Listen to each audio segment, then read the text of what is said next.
Assalamualaikum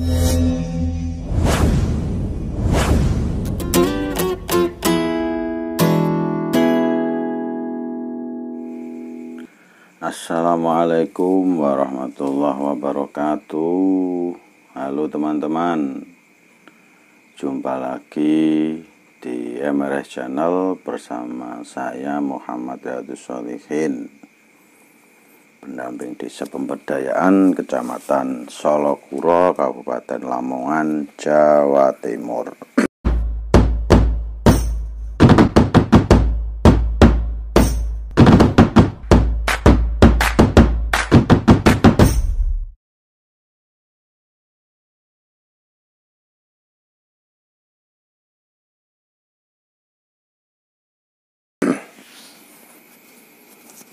Selamat pagi, selamat siang, selamat sore, dan selamat malam, tergantung kapan teman-teman menyimak video ini.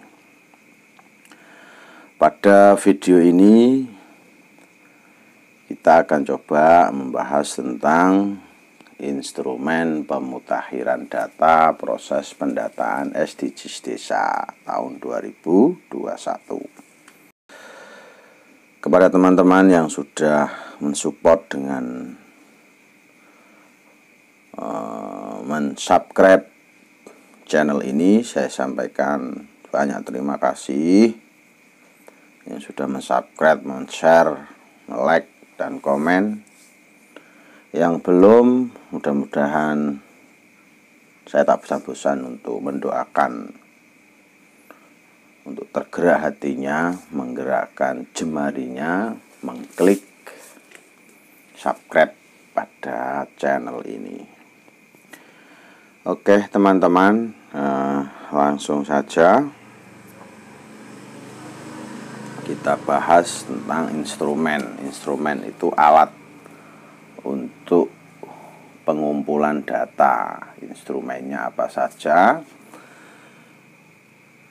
Sesuai dengan Permendes PDTT nomor 21 2020 tentang pedoman umum ya, pembangunan dan pemberdayaan desa.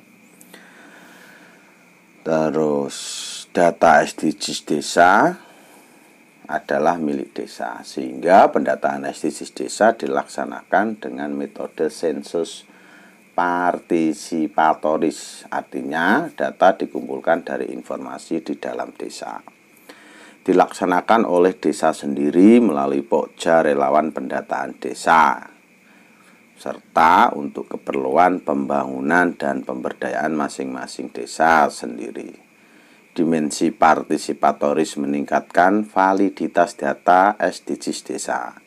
Adapun dimensi sensus artinya mengambil data seluruh wilayah desa dan RT, serta mengumpulkan data dari seluruh keluarga dan warga desa. Oke, selanjutnya adalah rincian. Secara rinci, instrumen yang digunakan sebagai berikut. Instrumennya apa saja yang nanti akan dilakukan dalam pendataan SDGs itu? 1. Pendataan pada level desa dengan instrumen kuesioner desa, dengan pendata perangkat desa yang mengisi kuesioner sesuai keadaannya. Jadi nanti ada beberapa kuesioner yang akan diisi oleh perangkat desa. Terus pendataan pada level rukun tetangga atau RT dengan instrumen kuesioner rukun tetangga, dengan pendata ketua RT yang mengisi kuesioner sesuai keadaannya. Ini untuk pendataan di tingkat RT dilakukan oleh ketua RT. Nomor 3, pendataan pada level keluarga dengan instrumen kuesioner keluarga dengan pendata anggota Pokja Relawan Pendata Desa yang menanyakan kepada keluarga pada satu RT. Jadi nanti ada di level desa, RT, bahkan pada level keluarga atau KK nanti. Pendataan pada level warga dengan instrumen kuesioner warga, dengan pendata anggota Pokja Relawan Pendata Desa yang menanyakan kepada anggota keluarga pada satu RT. Nanti kita coba kuesionernya kayak apa, nanti juga kita akan coba bahas. Proses pendataan SDGs desa. 1. Kepala desa menerbitkan surat keputusan Pokja pendataan desa. Oke, kepala desa membuat surat keputusan Pokja. Nanti draftnya, kalau ya ada yang belum punya, bisa komen di YouTube, tinggal alamat email nanti akan saya kirim, atau juga bisa coba di download di Google, juga banyak. 2. Untuk mendapatkan username dan password aplikasi Android Input SDGs Desa, maka kepada desa menyerahkan daftar Pokja pendataan desa dalam bentuk Excel, Microsoft Excel, download format MS Excel Pokja pendataan desa yang disampaikan ke pendamping desa. Jadi untuk formatnya sudah ada ya kemarin di SOP IDM dan pendataan SDGs kemarin.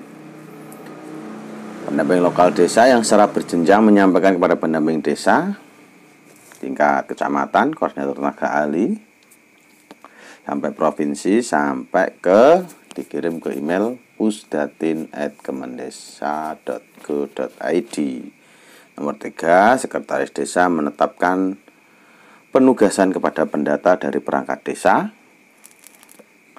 dan pengurus rukun tetangga serta lokasi rukun tetangga untuk penugasan pendata dari warga desa. Nanti pendata di level warga dilakukan oleh anggota Pokja yang berasal dari rukun tetangga. Nomor 4, berarti nanti dari satu RT bisa berisi berapa? 2 orang lah ya, atau 3, terserah nanti teknisnya disesuaikan di desa masing-masing. Nomor 4, sekretaris desa menyiapkan data awal yang mencakup nama dan alamat dari keluarga dan warga desa, by name by address atau BNPA untuk data berikutnya. Jadi nanti Pak Sekdes menyiapkan data-data warganya di seluruh desanya, itu disiapkan oleh Pak Sekdes berupa by name by address.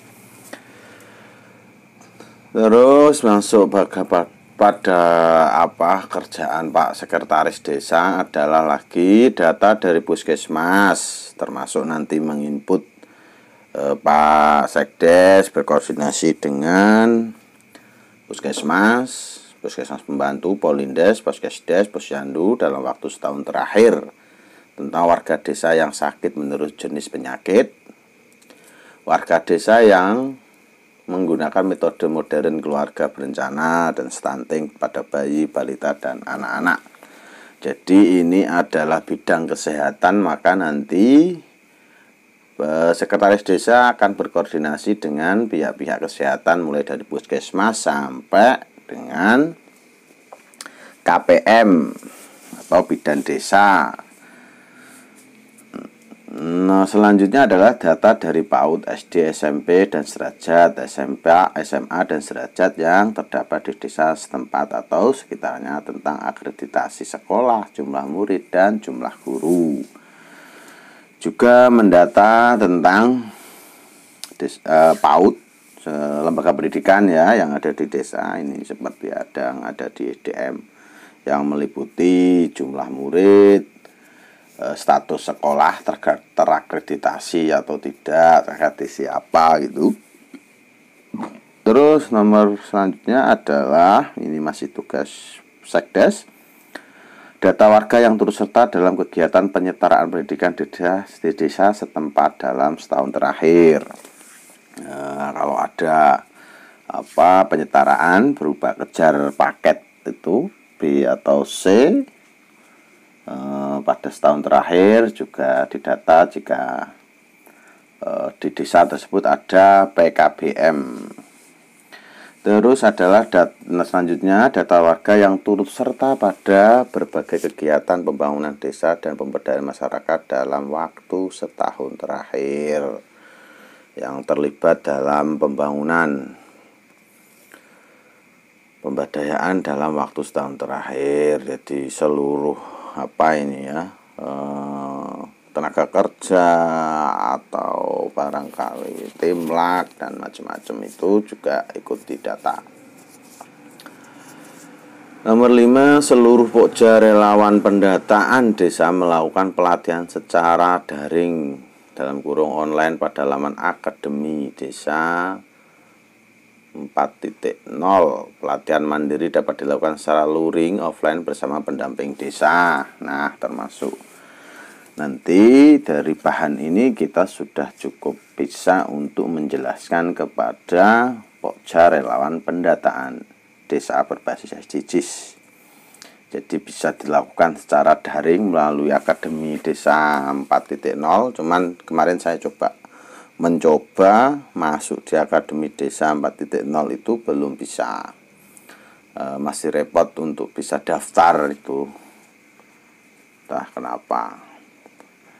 Atau bisa offline melalui pendamping desa. Nomor 6, seluruh pokja relawan pendataan desa mendownload aplikasi pendataan SDGs desa pada Google Play Store dengan nama pendataan SDGs desa. Jika saat ini menggunakan HP atau telepon genggam, maka bisa langsung klik berikut dan menggunakan aplikasi SDGs desa.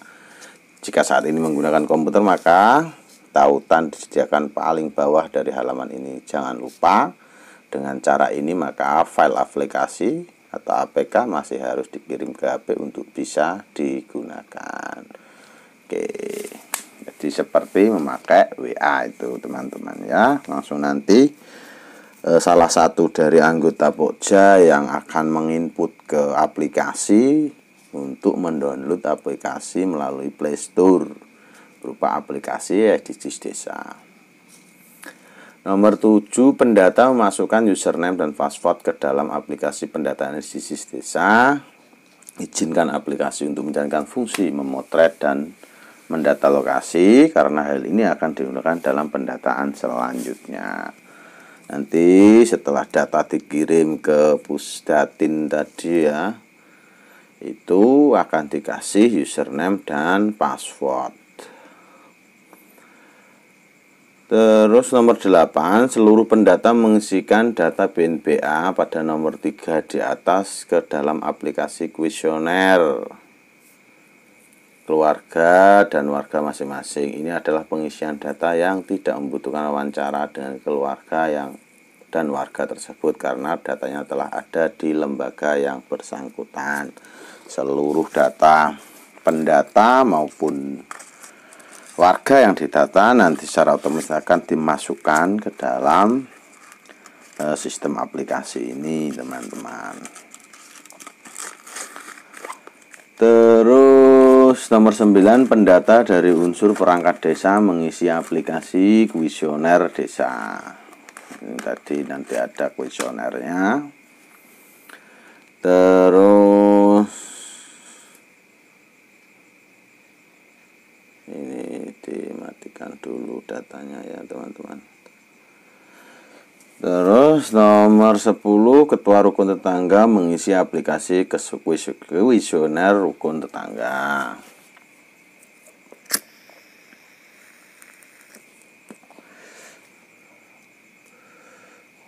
Aplikasi nanti ada aplikasi kuesioner rukun tetangga. Pendata di tiap RT mewawancarai keluarga untuk mengisi aplikasi kuesioner keluarga dan warga.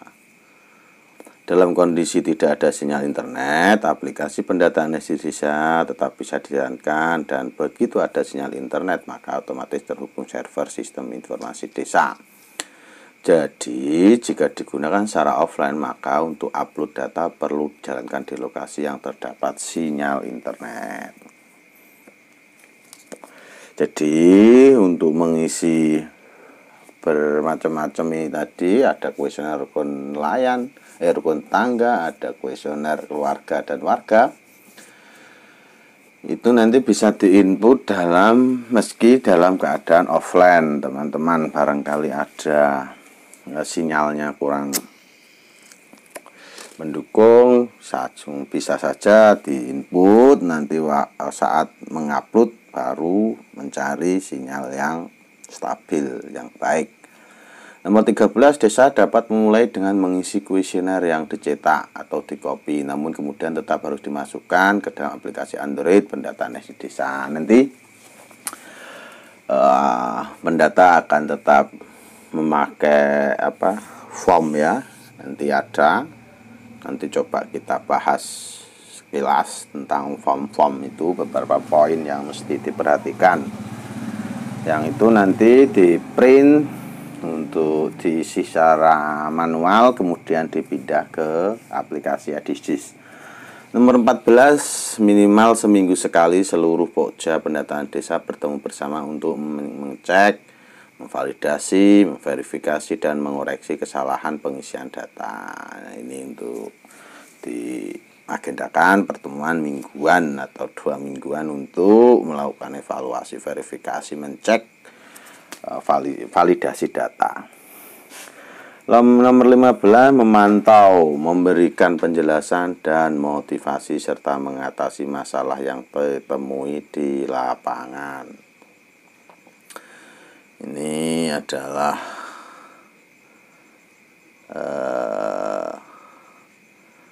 proses-proses yang harus ditempuh, memantau, memberikan penjelasan dan motivasi serta mengatasi masalah yang ditemui di lapangan. Ini dilakukan oleh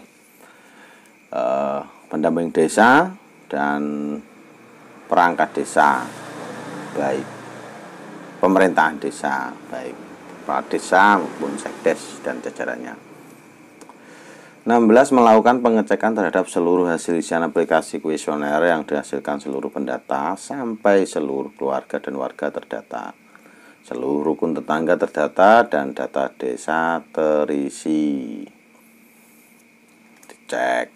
Nomor 17, kepala desa melakukan pertemuan di desa untuk menetapkan data hasil SDGs desa melalui surat keputusan kepala desa tentang penetapan data SDGs desa. Nanti setelah selesai penginputan, pendataan, dan penginputan, kepala desa menggelar pertemuan bersama BPD lah ya, pemerintahan desa, bagaimana Musdes untuk membuat surat keputusan kepala desa. Ketika sudah disetujui hasilnya, tidak ada perdebatan, SK bisa diterbitkan, teman-teman. Pengolahan dan analisis data. Pengolahan dan analisis data dilakukan secara elektronik oleh Sistem Informasi Desa yang dikembangkan oleh Kementerian Desa, PDT, dan Transmigrasi. Hasil pengolahan data SDG, pengolahan dan data SDG desa dapat dilihat oleh pemerintah desa secara detail, dan rekapnya dapat dilihat oleh pemerintah daerah pada level kecamatan, kabupaten atau kota, dan provinsi, serta masyarakat pada umumnya. Pengolahan lebih lanjut dalam sistem informasi desa SID menghasilkan rekomendasi perbaikan pembangunan desa dan pemberdayaan masyarakat dalam rangka mencapai tujuan dalam SDGs. Nah, ini nanti akan menjadi dasar kebijakan Kementerian Desa terkait kriteria desa berdasarkan hasil pengolahan data SDGs nantinya. Selanjutnya ada lampiran form kuesioner. 1. Form kuesioner survei kepala keluarga, lokasi, dan pemukiman. Nomor 2 adalah form kuesioner survei data kepala keluarga, data individu, survei kepala keluarga, lokasi, dan pemukiman. Form kedua, form kuesioner survei data kepala keluarga dan data individu. Terima kasih dan selamat bekerja kepada pendamping desa seluruh Indonesia dan teman-teman perangkat desa. Kita coba ya lihat di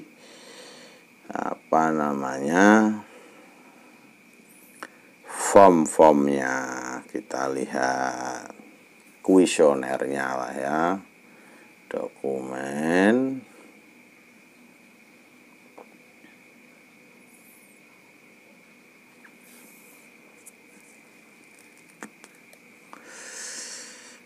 oke, kita coba Excel 1. Berisi apa sajakah itu kira-kira? Oke. Deskripsi enumerator, deskripsi pendatanya, teman-teman. Gambaran meliputi gambaran pendata meliputi nama, alamat, nomor telepon, deskripsi lokasi, nama Facebook. Ini adalah data tentang desa ini. Ini nanti akan diisi oleh pemerintah desa atau sekdes. Terus tabel 2, kita lihat lanjutannya. Ini perangkat desa, nama, NIK, dan nomor HP perangkat desa, teman-teman, sampai badan permusyawaratan desa. Terus ini juga sama. Terus data musyawarah desa, apa saja, agenda musyawarah, dokumen hasil musyawarah, berita acara itu, teman-teman. Terus poin selanjutnya regulasi desa. Ini yang diisi oleh pemerintah desa ini. Terus tabel 4, ini seterusnya ada peraturan kepala desa tahun sebelumnya, SK kepala desa tahun sebelumnya. Lumayan ini, sehingga harus segera dikerjakan, teman-teman, biar punya waktu yang cukup untuk melakukan pendataan SDG secara valid. Terus ini data pendapatan desa tahun ini, tahun 2021, meliputi dana desa, PAD, terus ya sumber pendapatan sebagaimana di ketentuan undang-undangan ya, teman-teman, di Kemendagri itu. Terus oke, anggaran belanja desa tahun sebelumnya, pembelanjaan tahun sebelumnya nanti juga diisi meliputi penyelenggaraan pemerintahan desa, pasangan pembangunan desa. Oke. Terus aset desa meliputi BUMDes dan BUMDesma. Ini aset berupa bangunan maupun tanah desa, bangunan milik desa, pasar desa, tempat pelelangan ikan, dan macam-macam. Lokasi wisata. Terus aset berupa komputer, laptop, komputer atau laptop yang masih berfungsi di kantor kepala desa digunakan, 2 jarang digunakan. Fasilitas internet di kantor kepada desa atau lurah berfungsi. Nah, ini semuanya diisi. Sistem informasi desa ada diperbarui dan macam-macam. Ini semua nanti diisi, teman-teman ya. Jumlah penduduk yang belum merekam KTP, oke. Kerjasama desa apa saja. Nah, tabel 6 sampai tabel 7, teman-teman. Nah, ini nanti form kuesioner ini nanti di print, ditulis, baru kemudian diinput di SDGs. Terus lembaga kemasyarakatan desa berapa, kalau tuliskan, oke. Badan usaha BUMDes, data profilnya, alamat Facebook, macam-macam, omset. Wah, lumayan, melibatkan banyak pihak. Terus tabel 7, nama direksi. Oke, ini sudah sesuai dengan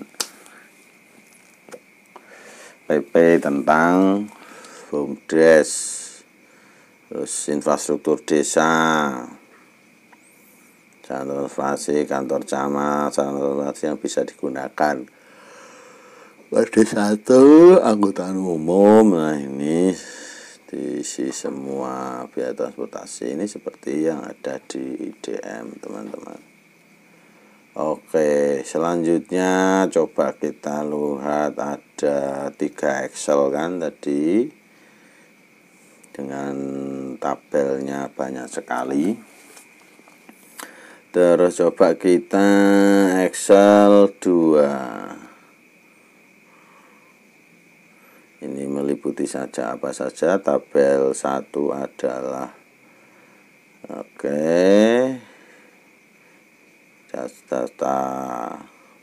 data pendatanya. Deskripsi keluarga meliputi nomor kakak, NIK keluarga, kecamatan, deskripsi keluarga, nomor kakak, ini per kakak ini teman-teman. Jadi semuanya nanti akan dimasukkan. Kakak memiliki tempat tinggal, ini seperti sensus ekonomi teman-teman ya. Ledeng ini segini banyaknya. Akses fasilitas kesehatan terdekat, apa yang terdekat dari kakak tadi teman-teman. Terus deskripsi individu, nomor ketua, NIK, nama, individunya semuanya didata. Jadi nanti dari kakaknya tadi nanti ke individu seluruh anggota kakak. Terus nomor 4 jaminan sosial. Nah, ini masih melanjutkan data individu tadi. Itu Excel yang kedua berisi data kakak dan data individu dalam kakak. Excel 3 nanti ini bisa di print dulu untuk lebih mudah membagi tugasnya. Terus nomor 3 adalah tentang apa ini, desa, RT, nama ketua RT ini berbasis RT, meliputi apa saja. Ini untuk memotret potensi masing-masing RT. Perikanan budaya, wow, luar biasa, detail sekali teman-teman. Terus struktur RT, deskripsi pengurus RT meliputi apa saja. Ini nanti ada foto. Lembaga ekonomi, agen pengerahan TKI ke luar negeri, ini semuanya didata nanti teman-teman. Industri barang-barang kulit, industri tembakau, dan macam-macam. Jumlah perkampungan, jumlah KUD, ya luar biasa, detail sekali teman-teman. Ini adalah pendataan di level RT. Tabel 5 meliputi ada 6 tabel. Pendidikan di RT. Ya, nanti akan ketika sudah dimasukkan ke aplikasi edisi akan tampak secara keseluruhan berbasis desa. Tabel 7 masih berarti ini yang untuk data RT ada 9 tabel teman-teman. Oke, itu teman-teman sementara, dan semuanya sudah jelas sekali. Tinggal bergerak ini sambil menunggu data username dan password untuk bisa masuk di aplikasi SDGs. Oke teman-teman, itu yang mungkin bisa kita bahas pada video kali ini. Ada pertanyaan, ada pendapat, bisa disampaikan di kolom komentar video YouTube ini. Itu teman-teman dari saya. Sekali lagi mohon dukungannya untuk pengembangan channel ini, subscribe channel ini, share, dan komen. Semoga dukungan teman-teman terhadap channel ini termasuk amal ibadah dan dibalas oleh Allah secara setimpal. Itu teman-teman, terima kasih. Mohon maaf jika ada kekurangan dari saya. Tetap jaga kesehatan. Semoga teman-teman yang menyimak video ini selalu sehat, senantiasa sehat dan bahagia. Dari saya, wallahul muwaffiq ila aqwamit thoriq. Wassalamualaikum warahmatullahi wabarakatuh.